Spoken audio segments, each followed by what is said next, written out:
In today's video, I'm going to teach you how to change white into color in Luminar NEO. This isn't a one-click replace color trick.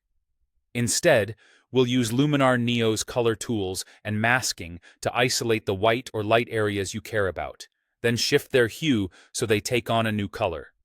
I'll guide you through 3 practical approaches, and you can mix and match them based on your photo. Start by opening your image in edit mode. The first approach uses the color tool in the Essential section and its HSL controls. Open HSL and switch to Hue. Choose the light color band that best represents the whites in your scene. Then slowly move the Hue slider to nudge that tone toward your target color, whether that's a warm cream, a subtle pink, or a cooler tint. Follow up with Saturation to decide how strong the new color should be, and Luminance to keep those areas bright or pull them down if they're too intense.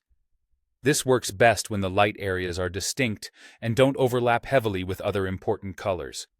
If you notice other parts of the image shifting unexpectedly, dial the change back a little and refine with Saturation and Luminance to keep things natural.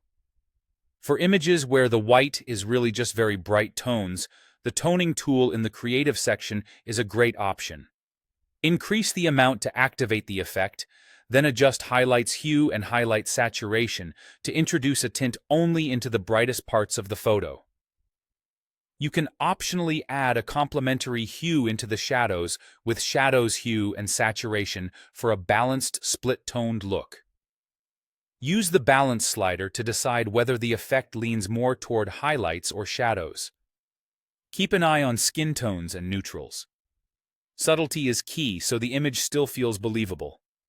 If your white is part of a complex subject and you want precision, pair your color adjustments with masking. After you've made your hue or toning changes, open Masking and choose Color Masking. Click directly on the white or light area to sample it. Then adjust the Range slider to include more or fewer similar tones so you're targeting only what you want. If needed, refine with the brush to clean up edges or exclude areas that were accidentally included. Feathering your brush and working at a comfortable zoom level will help you avoid harsh edges and halos. As you work, toggle the tool's visibility to compare before and after. Small, incremental moves usually produce the most natural recolor, especially in very bright areas. Once it looks right, you're done.